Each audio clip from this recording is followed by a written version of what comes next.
আসসালামু আলাইকুম প্রিয় দর্শক, শেষ পর্যন্ত পটিয়া থানার ভারপ্রাপ্ত কর্মকর্তা মানে ওসি তাকে প্রত্যাহার করা হয়েছে। বুধবার রাতে তাকে প্রত্যাহার করা হয়েছে। কেন তাকে প্রত্যাহার করতে হলো? পটিয়া থানার ওসির কী দোষ ছিল, কী অপরাধ ছিল, কী অন্যায় সে করেছিল? যদি অন্যায় করে থাকে তাহলে প্রত্যাহারে কি সমাধান? এই বিষয়গুলো নিয়ে গত কয়েকদিন ধরে মোটামুটি কিন্তু আলোচনা হচ্ছিল। ঘটনা যেটা ঘটেছে, আপনি ঘটনাটা একটু শোনেন। আমরা যে সবসময় বলছি যে মবতন্ত্র একটা মব কালচার তৈরি হয়েছে সোসাইটিতে, এবং সরকার সেই মব কালচারকে প্রত্যক্ষ অথবা পরোক্ষভাবে আমার বিবেচনায় এক ধরনের প্রশ্রয় দিচ্ছে। তার সবচেয়ে জলজ্যান্ত এবং সর্বশেষ উদাহরণ হলো চট্টগ্রামের পটিয়ার এই ঘটনা। মঙ্গলবার দিন রাত 9টায়, গত মঙ্গলবারে, আজকে বৃহস্পতিবার, মঙ্গলবার দিন রাত 9টার সময় পটিয়ার কেন্দ্রীয় শহীদ মিনারের সামনে থেকে ছাত্রলীগের একজন কর্মী, তার নাম হলো দীপঙ্কর দে, তাকে এই বৈষম্য বিরোধী ছাত্র আন্দোলনের নেতাকর্মীরা আটক করে তারা পটিয়া থানায় নিয়ে যায়। নিয়ে যেয়ে বলে তাকে গ্রেপ্তার করেন। এখন পটিয়া থানা থেকে বলা হয় যে তাকে যে গ্রেপ্তার করবো তার নামে তো কোনো মামলা নেই। তাদের বক্তব্য হলো মামলা না থাকলেও গ্রেপ্তার করতে হবে। এবং যখন তাকে নিয়ে যায়, তারা মারতেই নিয়ে যায়, জামাই আদর করে নিয়ে যায়নি, মারতেই নিয়ে যায় এবং তাকে গ্রেপ্তার করতে বলে। এবং পুলিশ যখন বলে যে তাকে আমরা গ্রেপ্তার করব কোন আইনে, কোন মামলা, যাতে কোনো মামলা নেই, এইটাই হলো বিরোধের মূল কারণ। যে ওনারা বৈষম্য বিরোধী ছাত্র আন্দোলন, ওনারা একজন ছাত্রলীগের কর্মীকে ধরে নিয়ে এসেছে, অতএব তাকে গ্রেপ্তার করতে হবে। আমরা কিন্তু এ ধরনের ঘটনা কিছুদিন আগে ধানমন্ডিতেও দেখেছি যে কোনো একজন প্রকাশ্যককে গ্রেপ্তার করতে হবে, গ্রেপ্তার না করলে হবে না, কোনো মামলা নেই। যে দাবি তুলছে যে বৈষম্যবিরোধী ছাত্র আন্দোলনের যা নিজেকে পরিচয় দিয়ে, সে বলছে মামলা আমি পরে করবো, আগে গ্রেপ্তার করেন। এটা কোন আইনে পড়ে? আমাদের দেশটাকে বলে, পৃথিবীর কোন দেশের কোন আইনে এটা পড়ে? এখন ওনারা বলছেন ওইটাই আইন করতে হবে। এই বিষয়টা নিয়ে দুই পক্ষের মধ্যে উত্তপ্ত বাক্য বিনিময়। দুই পক্ষ মানে পুলিশ এবং এই বৈষম্য বিরোধী ছাত্র আন্দোলন। এবং বৈষম্য বিরোধী ছাত্র আন্দোলনের পক্ষ থেকে অভিযোগ করা হয়েছে, তাদের অভিযোগটা কি, যে নিষিদ্ধ ঘোষিত ছাত্রলীগ কর্মী দীপঙ্করকে থানায় নিয়ে যাওয়ার পরও পুলিশ মামলা নেয়নি। এই নিয়ে দুই পক্ষের মধ্যে ধাক্কাধাক্কি, মারামারি। পুলিশ বলছে আগে বৈষম্য বিরোধী ছাত্র আন্দোলনটা থানার মধ্যে ভাঙচুর করেছে, ওরা বলেছে উল্টা কথা। সব মিলিয়ে দুই পক্ষে প্রায় বেশ কয়েকজন আহত হয়েছে। এই ঘটনা শেষ কি হলো? এখন যেহেতু পুলিশ কিছু লাঠিচার্জ করেছে এবং লাঠিচার্জ করার ফলে কয়েকজন আহত হয়েছে, পরের দিন তারা পটিয়া ব্লকেট করে দিল এই স্টুডেন্টরা, এবং পটিয়া ব্লকেট করে দিল, রাস্তাঘাট বন্ধ করে দিল। এবং শেষ পর্যন্ত পরের দিন মানে বুধবার রাতের বেলায় পটিয়া থানার যে ওসি ছিলেন ওনাকে প্রত্যাহার করে নেওয়া হলো। ওসি আবু জায়েদ মোহাম্মদ নাজমুন নূর, তাকে প্রত্যাহার করে জেলার পুলিশ সুপার তাকে ডিআইজি রেঞ্জে, মানে চট্টগ্রাম রেঞ্জ ডিআইজি কার্যালয়ে তাকে সংযুক্ত করা হলো। এই হলো ঘটনা। এখন এরপর কিন্তু ছাত্ররা আবার প্রেস কনফারেন্স করেছে পরের দিন, এবং তারা প্রেস কনফারেন্স করে বলেছে যে পুলিশের মধ্যে চলমান অনিয়ম, ক্ষমতার অপব্যবহার, রাজনৈতিক হস্তক্ষেপ ও জনভোগান্তি দূর করতে পুলিশের দ্রুত সংস্কার প্রয়োজন। সংস্কারটা সরকার করছে, সরকার তো একটা পুলিশের সংস্কার কমিশন করেছে, এখন তাদের দ্রুত করতে হবে, কারণ পটিয়ার ঘটনা তাদের কথা অনুযায়ী পুলিশের ওসি কাজ করে নাই। এবং সেখানে তারা আরও বলেছে গতকাল ওসি জায়েদ নূরকে অপসারণ না করে রেঞ্জ অফিসে সংযুক্ত করা হয়েছে। এটি তো আমাদের দাবি ছিল না, আমাদের দাবি ছিল তাকে স্থায়ীভাবে অপসারণ করে বিচারের আওতায় আনা। লক্ষ্য করুন, কয়েকজন ছাত্র বলছে তাদের দাবি ছিল যে তাকে স্থায়ীভাবে অপসারণ করতে হবে, বিচারের আওতায় আনতে হবে। অপরাধটা কি? কোন অপরাধে আপনারা এই দাবিটা করলেন? এবং এই দাবি সরকারকে মানতে হবে কেন?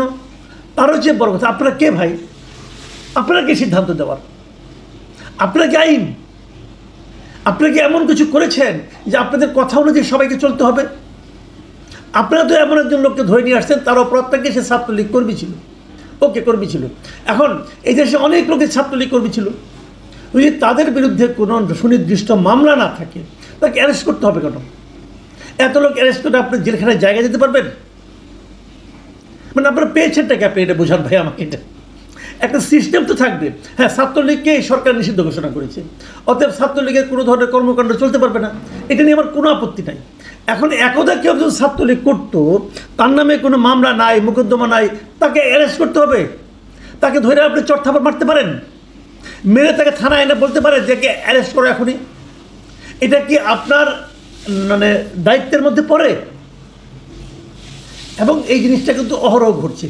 যে কাউকে ধরে যে যদি বলা হয় তুমি ছাত্রলীগ করো, অথবা তোমাকে ধরে মারবো, এবং এই মারটা বৈধ, তার যে প্রতিবাদ করবে সে যে আমি তো ছাত্রলীগই তো এখন আর নাই, তা আমি ছাত্রলীগ কীভাবে করি? একদা করতাম, হ্যাঁ তখন ছাত্রলীগ বৈধ সংগঠন ছিল, করতাম। সেই সংগঠন যদি কোনো অন্যায় করে থাকে, সেই অন্যায়ের সঙ্গে যদি আমার কোনো রকম যোগাযোগ থাকে, আমার প্রতি মামলা করেন, সেই মামলায় আমি বিচারের সম্মুখীন হবো, কোনো সমস্যা তো নাই। কিন্তু আপনি নিজে দায়িত্ব হাতে তুলে নিয়ে, নিজে আইন হাতে তুলে নিয়ে আপনি আমাকে পেটাবেন, এটা কোন আইনের মধ্যে পড়ে? সরকারের কাছে এই প্রশ্নের কোনো জবাব আছে? কাউকে দিতে শুনেছেন আপনারা এ পর্যন্ত? দেখেন, বাড়তে বাড়তে তারা কোন পর্যন্ত বেড়েছে। আমি এর মধ্যে একটা ফেসবুক স্ট্যাটাস দেখলাম, সেই স্ট্যাটাসটা লিখেছেন জনৈক আবদুল্লাহ সালেহীন অয়ন। আপনারা দেখুন ভদ্রলোকের স্ট্যাটাসটা দেখুন, উনি কী লিখেছেন। তিনি লিখেছেন, পটিয়া থানার ওসিকে প্রকাশ্য ফাঁসি দেওয়া জায়েজ হয়ে গেছে। জুলাইয়ের মতো ওসি জায়েদ নূরকে মেরে রাস্তায় লাশ ঝুলায় রাখতে হবে। ওসি জায়েদের আওয়ামী রক্ত পবিত্র করার কোনো উপাদান এই বাংলাদেশে নাই। 5 আগস্টের পর এদেরকে ঝুলানো যায় নাই দেখে এরা আজকে এই সাহস করতেছে। একটা ছেলে প্রকাশ্যে এই ধরনের হুমকি দিচ্ছে যে একজন ওসিকে ফাঁসি দেওয়াটা এখন জায়েজ হয়ে গেছে। মানে জায়েজ মানে কি? সে কিন্তু এখানে ধর্মীয় আবাহ নিয়ে এসেছে, এবং এটাতে এর মাধ্যমে সে অনেককে কিন্তু উত্তেজিত করছে। এবং সে হলো যুগ্ম সদস্য সচিব, কেন্দ্রীয় নির্বাহী সংসদ, বাংলাদেশ গণতান্ত্রিক ছাত্র সংসদের। সে একদম অপরিচিত, মানে তাকে কেউ চেনে না, অথবা তার একটা ছদ্মনাম, তাও তো নয়। সেই সমস্ত ছাত্র সংগঠনের একজন গুরুত্বপূর্ণ ব্যক্তি, সে একজন ওসিকে প্রকাশ্যে ফাঁসি দেওয়াটা জায়েজ হয়েছে বলে বলছে, তারপরও তার ব্যাপারে কোনো ব্যবস্থা নেওয়া হয়েছে? তো এইগুলি হয়টা কি? আপনি আবদুল্লাহ সালেহীন হন, আপনি যেই হন না কেন, এই যে আমি বললাম, এখন দেখবেন যে আমারও বলবে যে মাসুদ কামালকে প্রকাশ্যে ফাঁসি দেওয়া জায়েজ হয়ে গেছে, আমাকে ফাঁসিতে ঝুলিয়ে চৌরাস্তার পরে টাঙায় রাখতে হবে, তারা বলবে। এবং সরকার তার ব্যাপারে কোনো অ্যাকশন নেবে না। এই অ্যাকশন না নেওয়ার কারণটাই কিন্তু মূল কারণ মব তৈরি হওয়া। যখন আপনারা কোনো অ্যাকশন না নেবেন, বরং মব যারা তৈরি করছে তাদের দাবির কাছে নথি স্বীকার করবেন এবং ওসিকে ওখান থেকে প্রত্যাহার করে নিয়ে আসবেন, তার মানে কি আপনি মবের কাছে আত্মসমর্পণ করলেন, অথবা মবকে প্রশ্রয় দিলেন।